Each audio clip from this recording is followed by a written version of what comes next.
3.3 million Kenyans are living with diabetes, according to the International Diabetes Federation, a figure that is set to go up to 3.5 million come 2045. And guess what?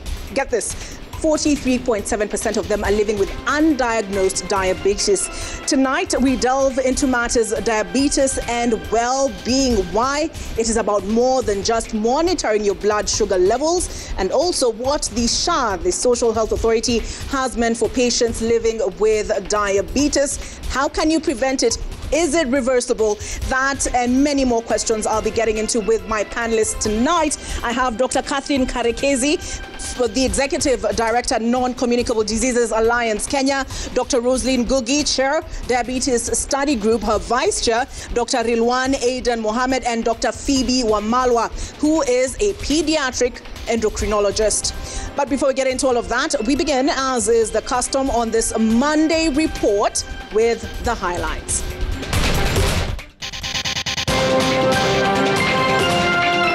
We've asked the judiciary to assist us to ensure that prosecution.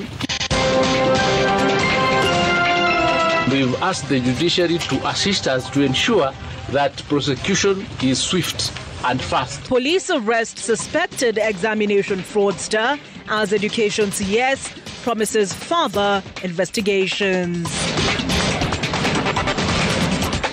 4 more students arrested over links to fatal stabbing of a student at the Shiners Boys School, Nakuru.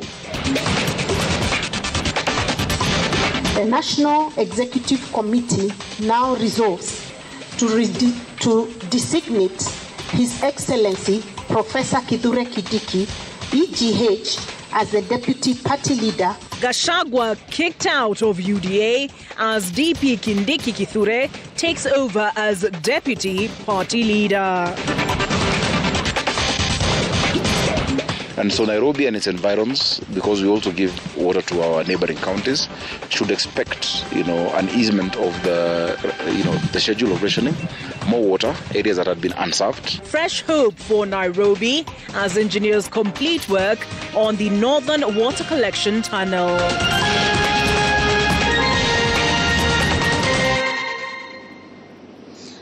Our sign language interpreter tonight is Njoki Shege. We start from the corridors of justice in Milimani, where a fresh case has been filed challenging the Adani Group takeover deal for the Jomo Kenyatta International Airport and Kitshako. The case by the Katiba Institute is the latest and even challenges the constitutionality of the Public-Private Partnerships Act. The filing came even as the government challenged the jurisdiction of the High Court to hear the matter. As you'll hear now from Seth Olale, 2 cases filed earlier over the deals failed to take off. The 355 billion shillings investment proposal by India's Adani Group for the concession of JKIA and construction of power lines for Ketrako may face further setbacks after a new petition was filed at the High Court seeking to stop its execution. In its petition, the Katiba Institute argues that the Public-Private Partnership Act 2021, through which the dealings were secured, undermines the constitutional framework for checks and balances by excluding parliamentary approval and oversight. Katiba Institute now wants the court to stop the government from taking any further steps targeted at implementing any concession agreement with the Indian firm until the case is heard and determined.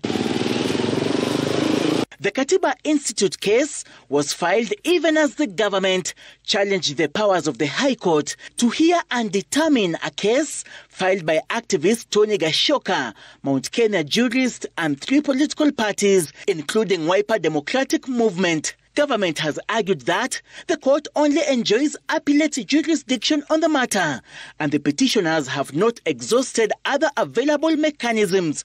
The way this Adani deal has been crafted, it has all the trappings of what one would call a state capture. Shall be seeking consolidation over these cases. Means that Adani will not still do anything until these matters are heard and determined. It is not a good deal for workers.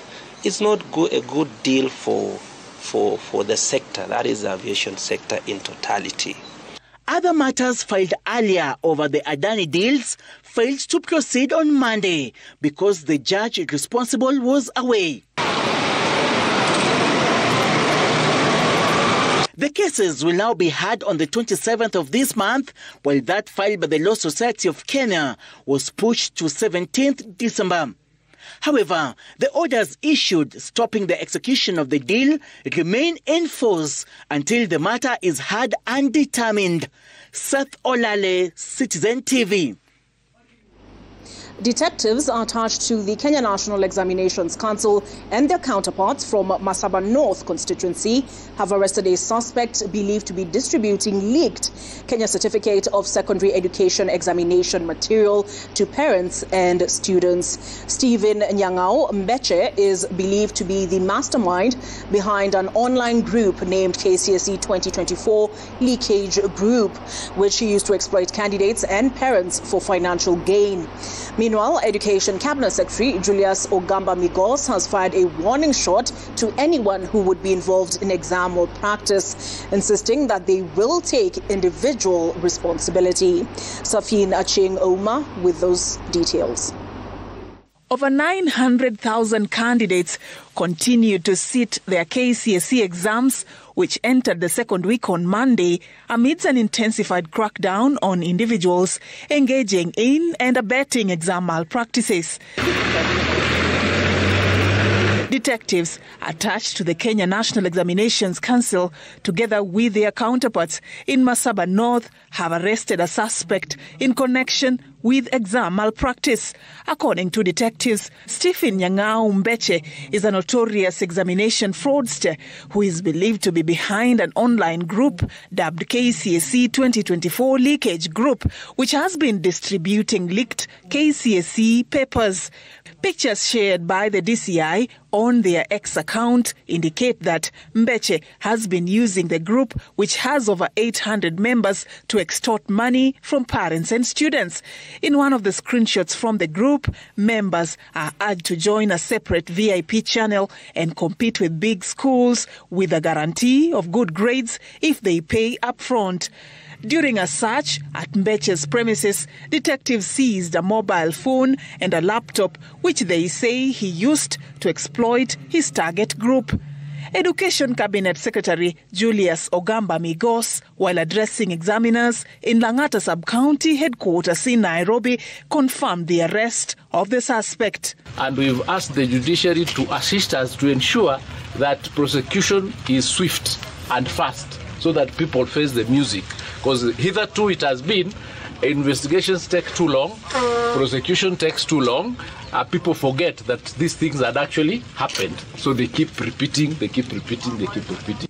CS Ogamba announced that going forward, NEC will no longer cancel results of the entire National Exam Centre if malpractice is detected, vowing individual responsibility for those found culpable. Where we find that a student has taken a phone which has been allowed into an exam room where they take their own paper and send it around, we will know it is that student because each paper is serialized with an individual student. That is the student who then would face the music when the results are being released. It will not be condemning the whole institution because it is individualized. In Nakuru County, Education Principal Secretary Belio Kipsang has hailed the vigilance of the multi-agency team that is manning the exams. Our security teams, I would really want to thank them because they have been extremely preemptive in these issues. That any case that try to come out, they are able to quickly identify them and neutralize them before they can cause any harm to our examinations. In the meantime, the detectives have vowed to continue to crack down other individuals involved in similar malpractices. Safin Acheng Oma, Citizen TV. A rider to that report by Safina Chingauma on exam cheating, and information just reaching us. 13 teachers were today arrested over suspicion of aiding exam cheating at Nyamninia Secondary School in Siaya. Police say one invigilator escaped. Let me just take that again. 13 teachers were today arrested over suspicion of aiding exam cheating at Nyamninia Secondary School in Siaya. We'll have more information as it comes in, but that is the information just reaching us. Now, 4 more students have been arrested over the stabbing to death of a KCSE candidate at Shriners High School in Gilgil, Nakuru. This brings the number of students in police custody to 8. This as detectives probing the murder of KCSE candidate Vincent Ngugi interrogate whether a knife or a broken glass bottle was used in the stabbing, after it emerged that the candidates who were interrogated revealed that the main suspect was in possession of 2 broken glass bottles. Miriam Nyambura remains on that report.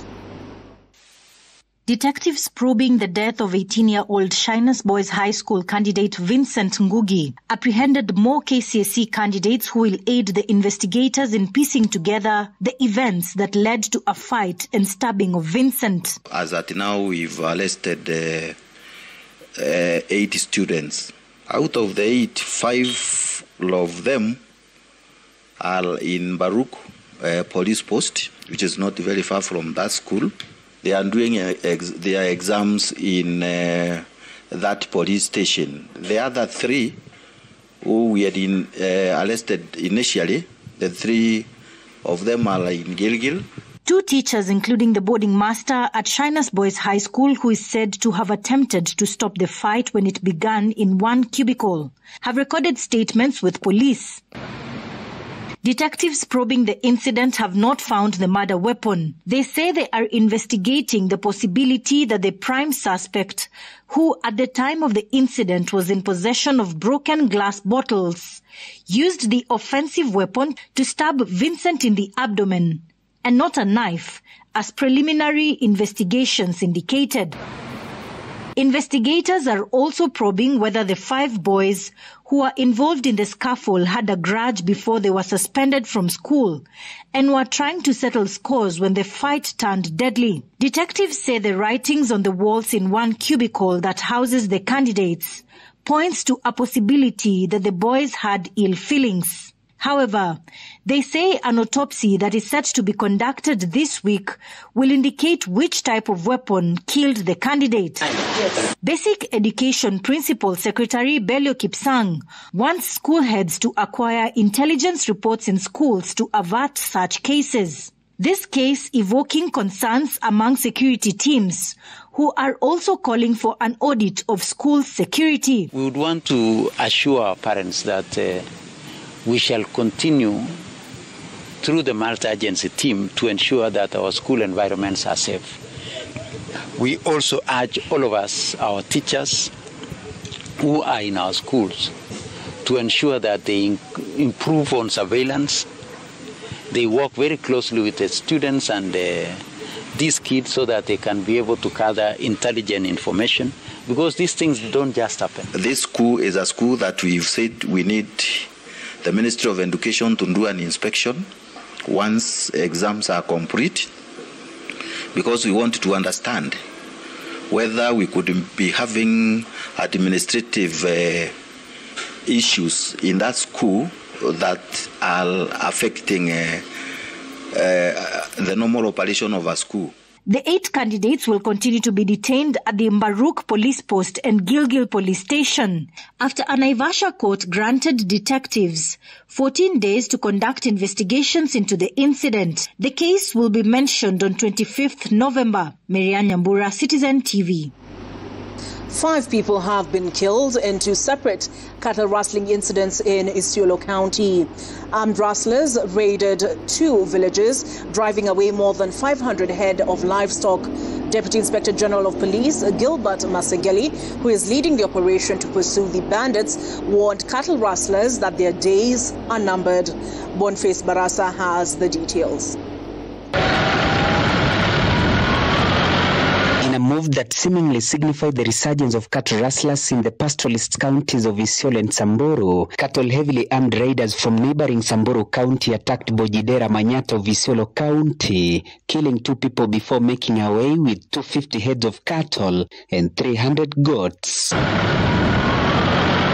With their determination, they staged another attack in Olabule village, killing another 1 person and stealing 19 heads of cattle. Na kama moja ya watu tunakashifu sana, na huyu kijana alipoteza maisha kwanza hapa kwa Supersport. Hapo kwa Supersport ni kijana mdogo sana ambaye hata alikuwa anajaribu kuzima tu light, akapata risasi, akapigwa kwa kifua, akafariki. Nikija mtu innocent, hawale alikufa kweli ni innocent. Kwa hivyo tunataka kuambia serikali kuu wachukua hatua kwa hao wajambazi ambao walifanya kitendo. NPR police officers responded and established that 1 man had been fatally shot, while other persons, including NPR officers, sustained gunshot wounds. All the 19 animals have been recovered. The latest attack saw the agitated residents calling for security apparatus to move with speed in silencing the cattle rustlers in the area. A move that prompted the Deputy Inspector General of Police, Gilbert Masengeli, to tour the affected area to coordinate police response operation to pursue the cattle rustlers. I've been to the area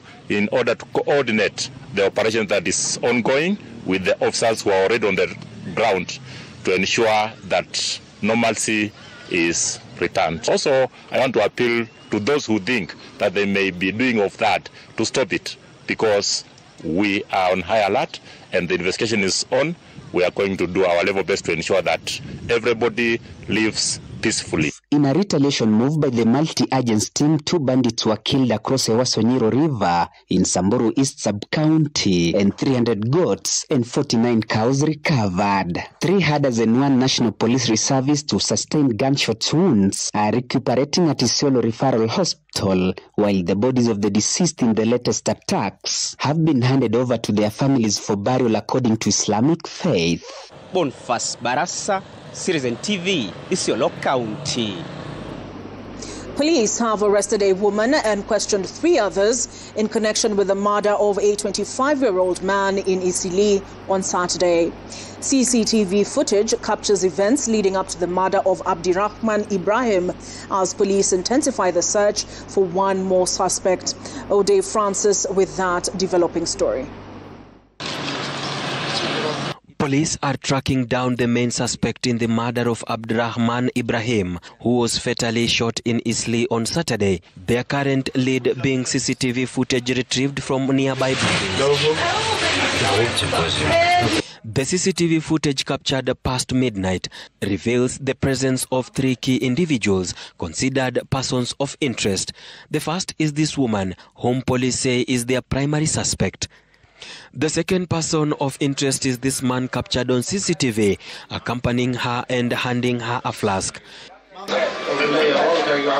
2 security guards who appeared at the scene are also considered persons of interest in the investigation.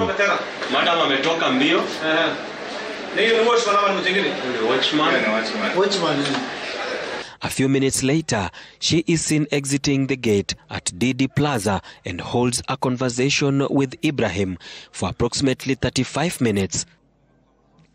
During the conversation, an unknown assailant approaches the 2, and within minutes, the assailant is seen shooting Ibrahim at close range, then takes his phone and is seen fleeing on a waiting motorcycle.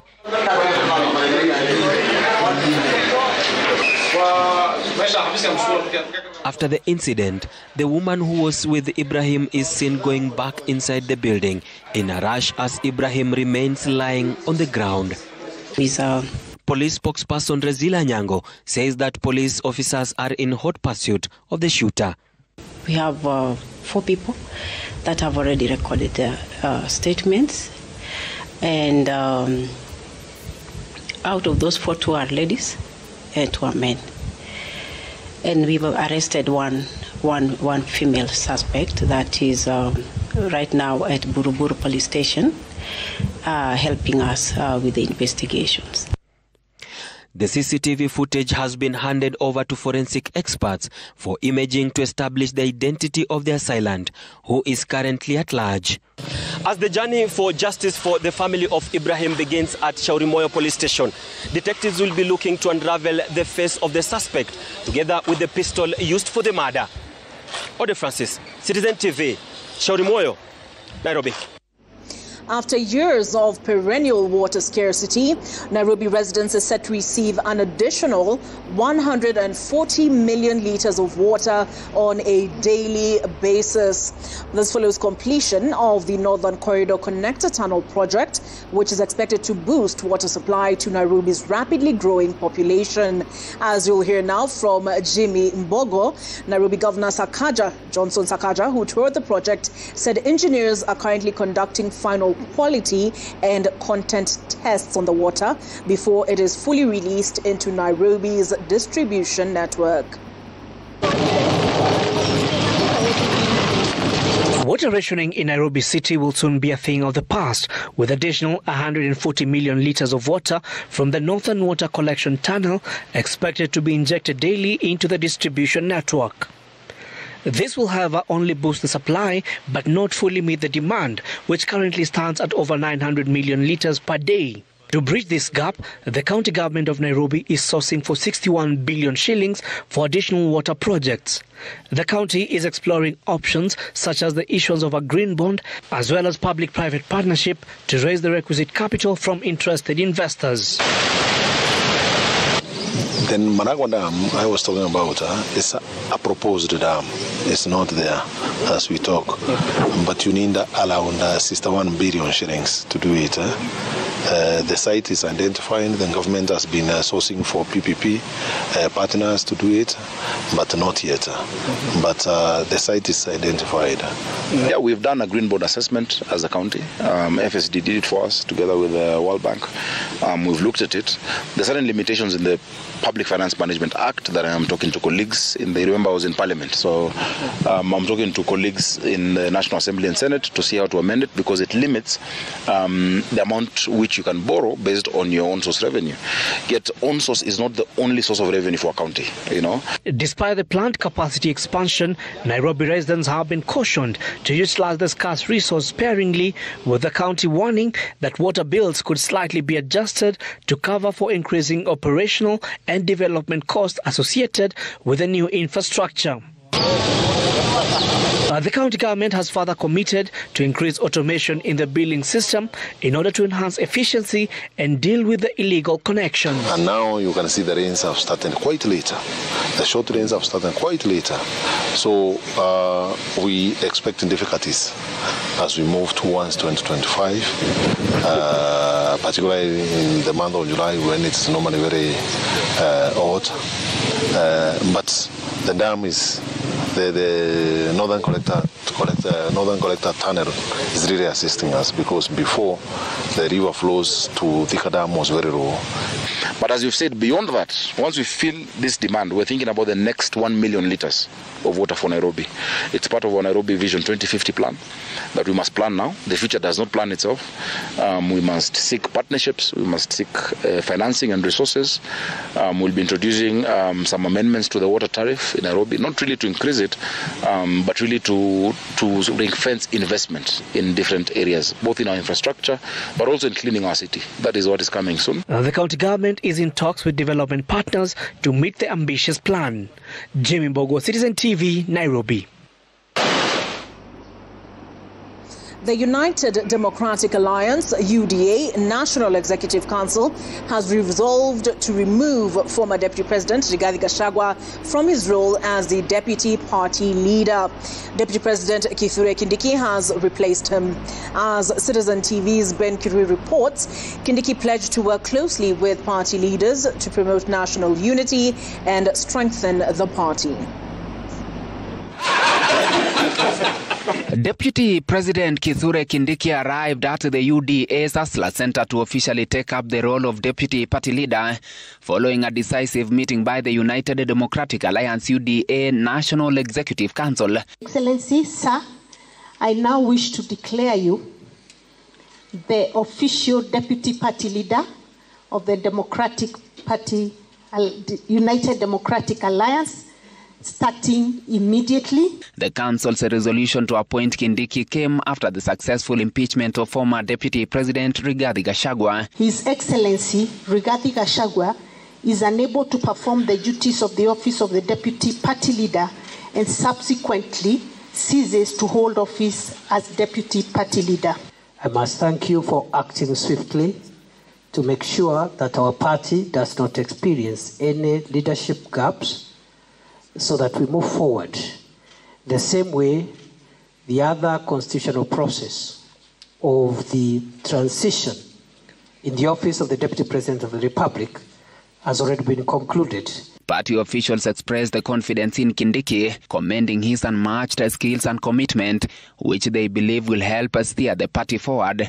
In his acceptance remarks, Kindiki, a founding member of the UDA, affirmed his readiness to serve with loyalty.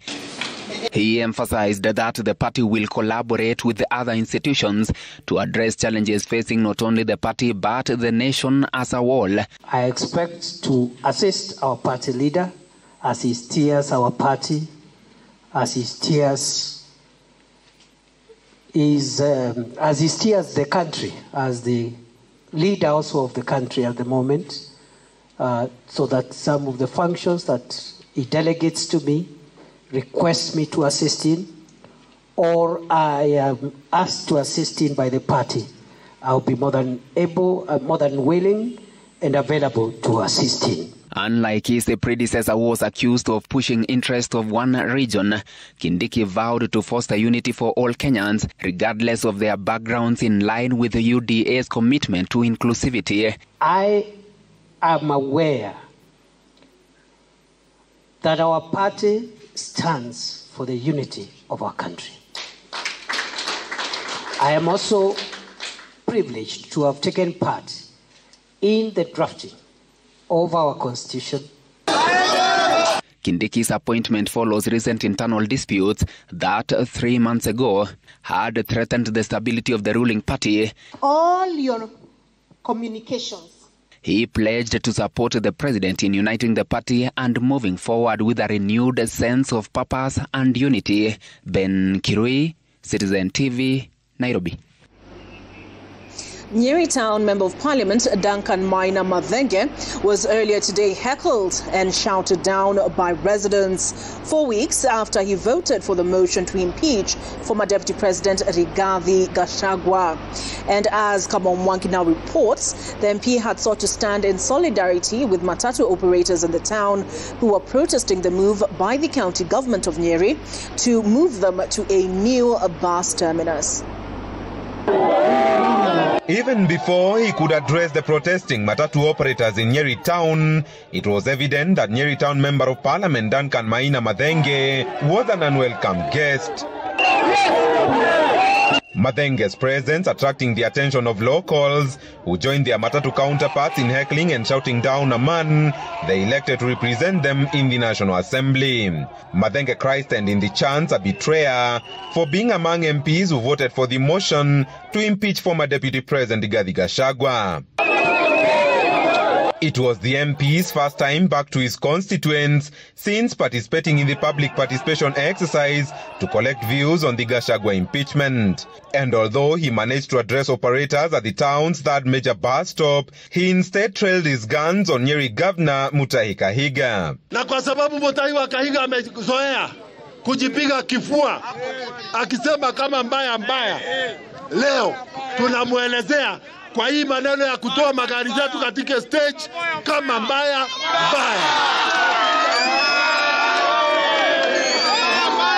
Na tunakujulisha ya kwamba hatuhami. Na siedi na huko chini juu kuna watu mnawacha hapa na sitaki kuwaacha hapa.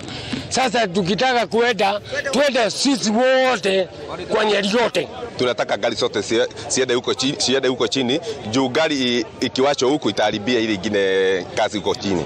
The standoff between the Nyeri County government and matatu operators paralyzed transport activities in Nyeri Town for the better part of Monday morning, though transport was later restored. Kama Mwangi, Citizen TV, Nyeri Town. Just a reminder of where we are and why we're here. We are at Daya University, and tonight with a panel of 4 doctors. That's right, we'll be discussing diabetes and well-being, and I'll be in the esteemed company of Dr. Catherine Karekezi, who is the Executive Director, Non-Communicable Diseases Alliance of Kenya. We'll also be in the company of Dr. Roslyn Ngugi, who is Chair of the Kenya Diabetes Study Group, and in the company of her Vice Chair, that is connects with nature and recognizes the goodness of native ingredients, which is why AfriSense Toning Bathing Bar is packed with African ingredients. AfriSense, discover the secrets of African beauty for your skin.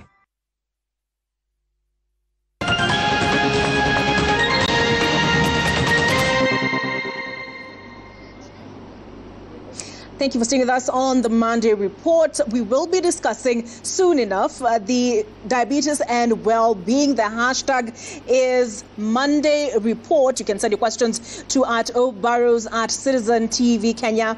Any questions you might have on diabetes. World Diabetes Day is being marked on Thursday. Now to the standoff at Moi University. Despite an ongoing lecturer strike, the university reopened on Monday after a 1-month-long closure following a strike by university staff, followed by student unrest. However, the university's Lecturers Association has vowed to keep off from teaching until their grievances are addressed. Returning students arrived ready to resume their studies, while first-year students are hopeful that they will finally start their classes since joining the university. Students have voiced disappointment with the university's management, citing challenges in their academic progress and a growing sense of frustration over the disruption. The government has yet to remit over 8 billion shillings to cover the salaries of both lecturers and support staff, causing significant financial hardship for many employees. Hapa mbele yenu ni wafanyakazi wote wamekusanyika hapa pamoja kuelezea kwamba shida zao hazijaweza kutatuliwa na usimamizi wa chuo kikuu. Walienda kinyume kuita wanafunzi kabla ya kukubaliana na wafanyakazi juu ya masuala ambayo wafanyakazi walikuwa wameulizia. I'm eager and willing to pursue education, but when I came, I've encountered a lot of things. Malilio ya watu wa Moi University si ati mshahara. Hawa watu ambao nawaona hapa wamefumilia miaka kadhaa. Na unapowaona hapa na nguvu wenye wako naye, hata mshahara ya mwezi wa 10 hawajapata. The United Nations Conference on Climate Change, COP29, has officially begun in Baku, Azerbaijan, with the handing over of the presidency of COP to Mukhtar Babayev, who has called on world leaders to keep their word on commitments made in the past. Kenya's delegation, led by Prime Cabinet Secretary Musalia Mudavadi, will be keen on driving Africa's agenda, which is fulfilling commitments on climate financing. Maashiri Makapombe is in Baku and now reports.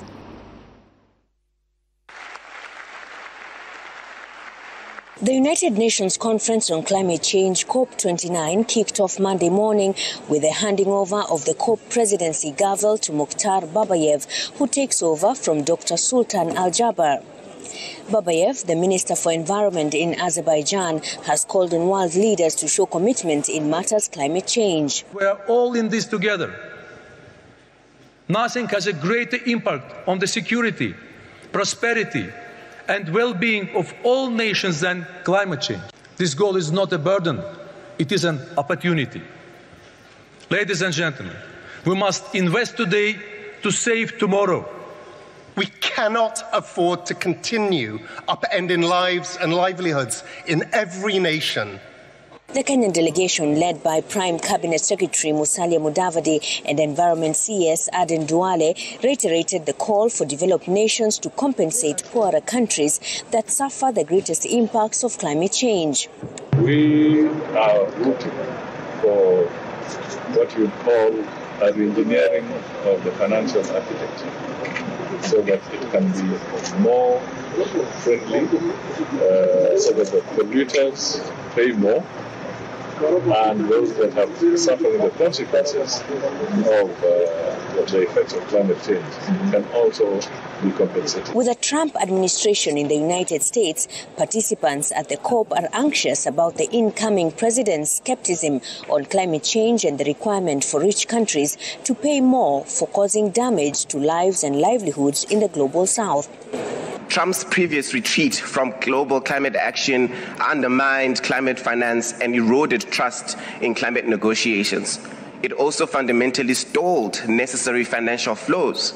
Ni matarajio yetu kwamba Marekani itaweza kuona ule uzito ambao zile nchi kama zetu, nchi za bara Afrika ambazo hazijachangia katika hili janga, ule mzigo ambayo inabeba, na kwamba hilo litamguza na atapata kubadilisha mawazo yake. As day one comes to a close, expectations are high as heads of state and world leaders hold their first plenary Tuesday morning. Mashirima Kapombe, Citizen TV, Baku. The Safaricom caravan, in collaboration with Royal Media Services, officially set off in the Rift Valley on Monday to celebrate 24 years since Safaricom began operations in Kenya while ushering in the festive season. The caravan visited Narok and Bomet counties with the Safaricom Sambaza Furaha campaign, where customers won various prizes and received training on how to protect themselves from phone scams and frauds. Willie Lusige remains on that beat. As Christmas season approaches, technology company Safaricom has launched a 5-week nationwide tour to celebrate 24 years of service in Kenya through the Safaricom Sambaza Furaha campaign. The tour began in Narok and Bomet counties, covering various stops such as Narok, Mulot, Longisa, Bomet, Silibwet and Kaplong, where customers and fans received an array of prizes, including Christmas goats. Nimefurahi sana kwa Safaricom kutukumbuka baada ya miaka 24 ya huduma zao. Tumeona mabadiliko, speed ya internet imeongezeka na mambo ya kusambaza pesa kwa M-Pesa imerahisishwa. Alongside the prizes, Safaricom provided various services, including the opening of new service outlets, and offered subscribers training on protecting themselves from scammers who attempt to defraud them through phone calls. And especially now that it is Christmas, you always tend to find there's a spike in terms of fraud cases. So we're just trying to drive their awareness that a customer needs to take the moment to just dig deeper and just think twice before you press that button. Some of the triggers that you need to look out for so that you can know it is fraud. 1, do you know the person that is contacting you? 2, is it a bit too urgent and yet there's nothing urgent that has been happening to you around? Number 3, are they trying to get you to do things in a confusing manner? Are they telling you one too many stories as opposed to going directly to the point of what they want you to do? Kenyans were urged to be vigilant by avoiding sharing important personal information with unknown individuals, especially those claiming to be Safaricom employees. Tutatembea Rift Valley nzima kuanzia Narok, twende Bomet, twende Kericho, twende Nandi, Eldoret, mpaka tumalizie Nakuru. The first week of the tour focused on Rift Valley region, with Tuesday stops planned for Litein, Ngoin, Kabianga, Sosiot and Kapsoit, culminating in Kericho. Willie Lusige, Citizen TV, Bomet County.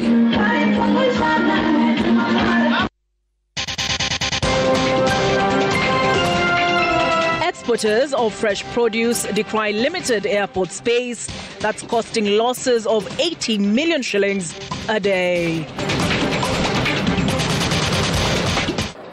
As a parent, you want your little one to experience all that life offers.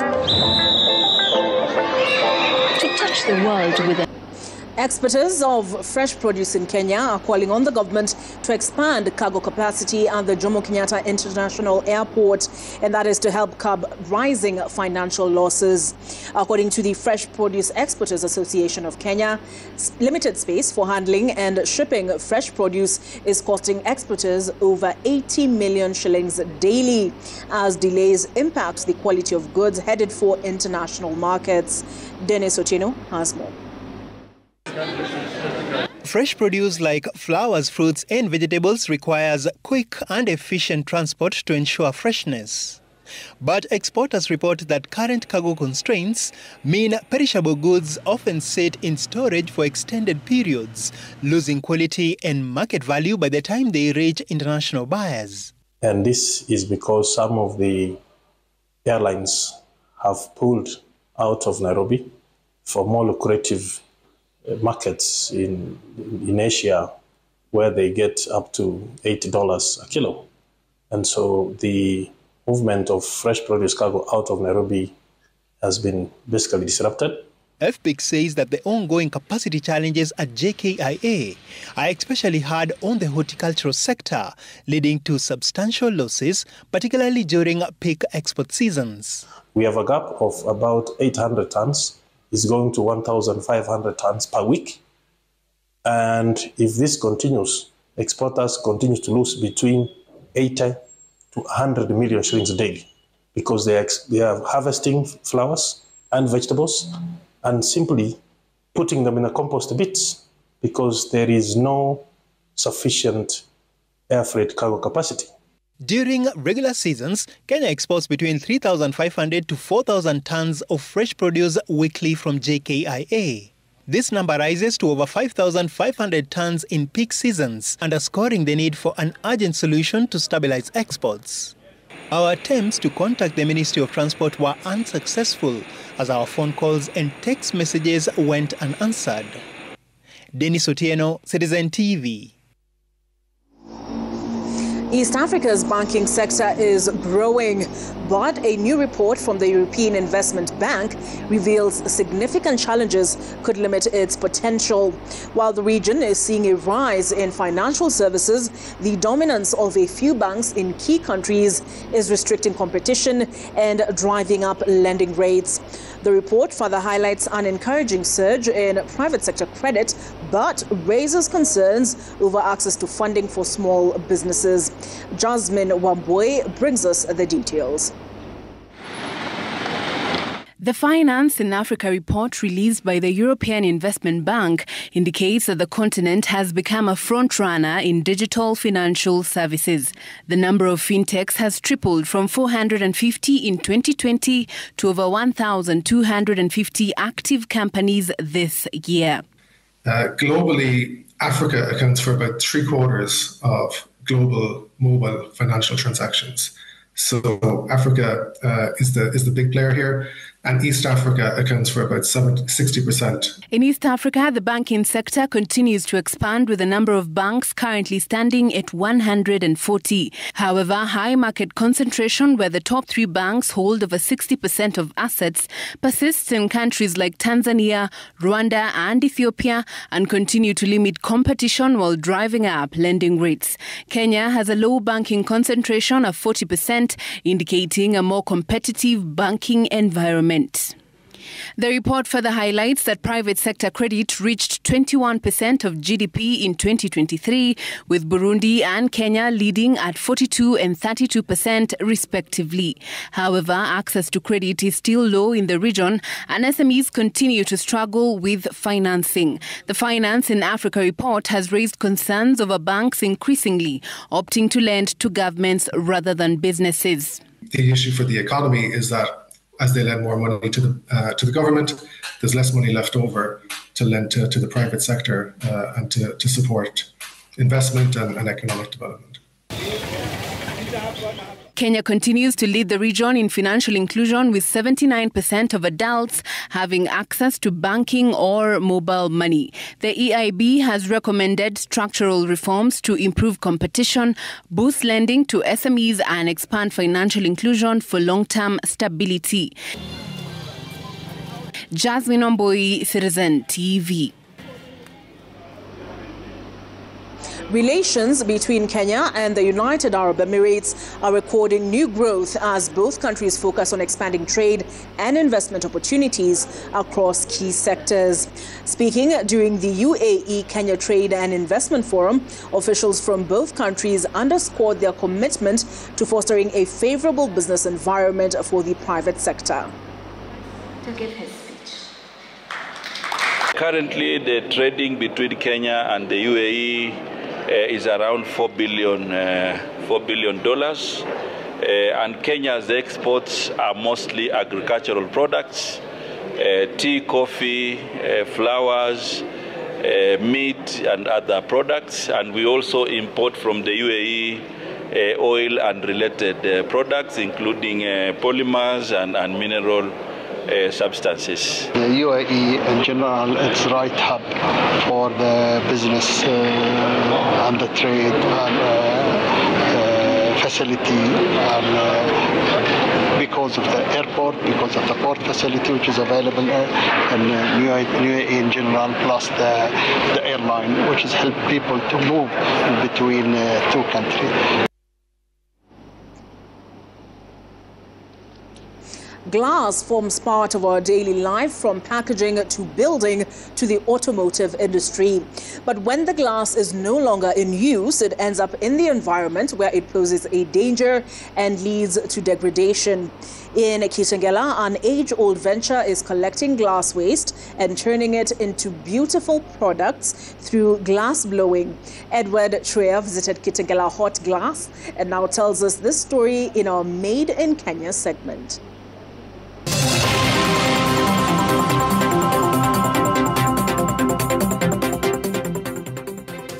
On the edge of Nairobi National Park is Kitengela Hot Glass, where artisans turn recycled glass into a variety of products through the traditional art of glass blowing.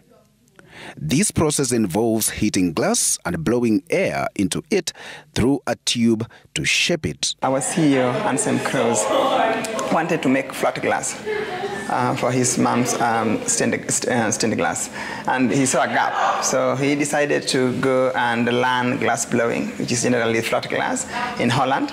So when he came back here in early 90s, he started this place. We recycle scrap glass and turn it into the beautiful products you see around. Kitengela Hot Glass works with collectors across the country who supply glass waste to the factory. Once it arrives, the process starts with sorting, washing and heating. We receive scrap glass into the scrap glass yard. We call it a cullet. We clean the glass, then warm it for 30 minutes. Then it goes into a furnace, kiln, at a temperature of 1,180 degrees. They will use the blowing pipes. Just with a simple blowing pipe, you dip into the molten glass, you roll it, and you pick glass, sits on the bench, and then make different products as directed by the production manager. Shaping the hot glass requires skill and patience. Michelle Adhiambo, who started in the company's procurement department, took an interest in learning this craft and now works as an artisan. Nishafanya hii kazi like a year. Niliingia nikiwa procurement and store management. Nilifurahishwa na kazi ya glass blowing, ndio nikaongea na wakubwa kidogo, nikaanza practice. Alafu nikakuwa sasa glass blowing. Mimi kwangu haikunichukua muda mrefu kwa sababu ni kitu nilikuwa nimeipenda. Nimegain experience, nimegain cooperate na watu kwa sababu hii ni teamwork. Nimegain kujua kuongea na watu tofauti kwa sababu hapa tuko watu tofauti. Here, various items are made, from bottles to vases to goblets, pitchers and even furniture. It goes into various departments. From various departments, we use other materials.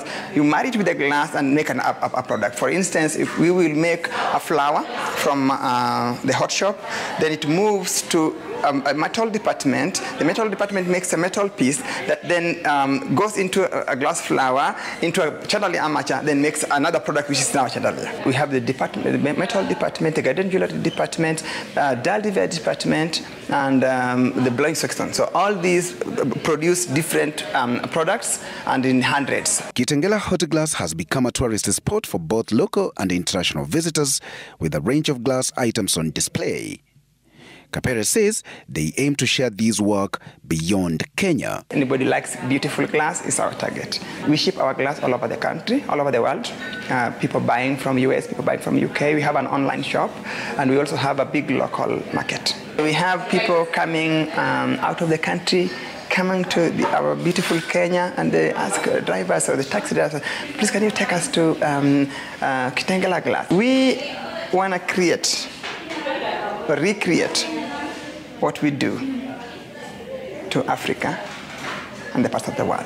Edward Chwea, Made in Kenya, Citizen TV.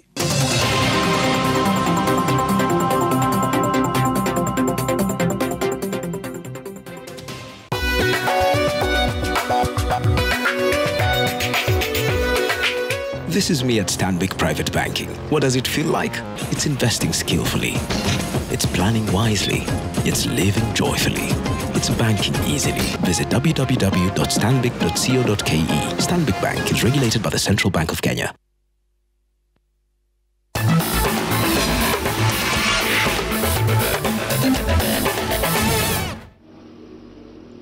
The national football team, Harambee Stars, arrived in South Africa today ahead of their 2025 Africa Cup of Nations qualifier against Zimbabwe, set for Friday. After battling the Zimbabweans, the Stars will confront Namibia on Tuesday in their final qualifier. Namibia are placed bottom of Group J with no point. Anything short of victories in the twin matches will extinguish Stars' faint hopes of gracing next year's AFCON showpiece, set to be hosted by Morocco. Giants Cameroon top the group with 10 points, 2 more than Zimbabwe, while Kenya lies third with 4 points from as many matches. So they have his full squad, nobody is missing in the squad, everybody is there.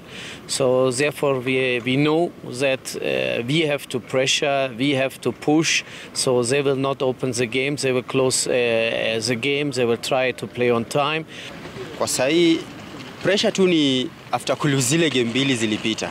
But from there, coach akisema ni alia game, na akaanza kupanga hizi games zinakaa hizi mbili.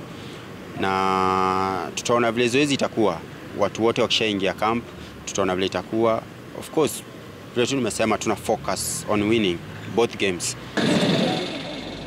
Nairobi Water maintained their perfect start to the season after thumping newbies Kisiwa TTI 53-18 in the Kenya Handball Federation Women's League match staged at the Nyayo National Stadium Handball Court.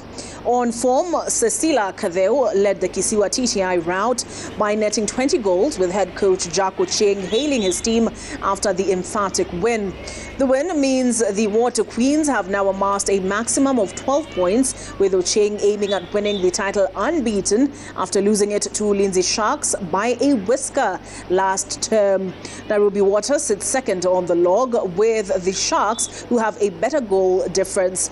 In the men's league, title holders National Cereals and Produce Board and Rivals Equity all eased past Kisiwa TTI men, posting 39-32 and 34-32 wins to maintain their unbeaten record. Experienced team, but moving forward, we have learned a lot.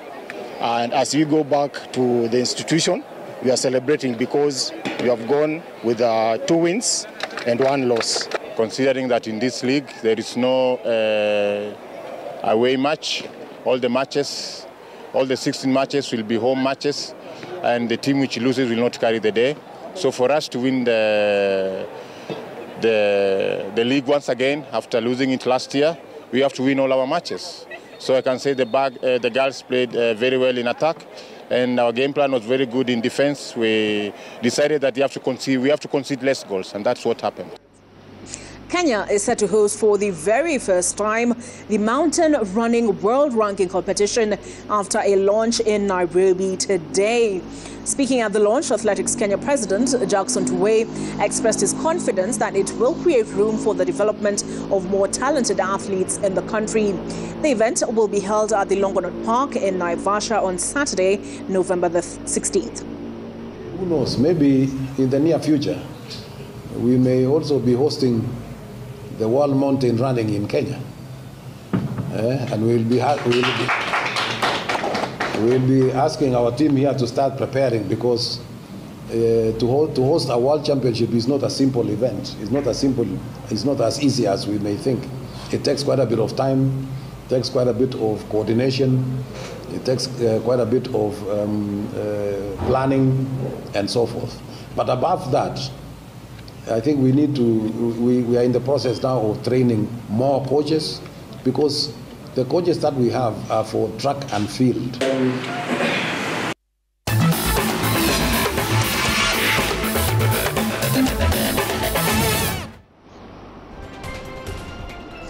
All right, it's about that time on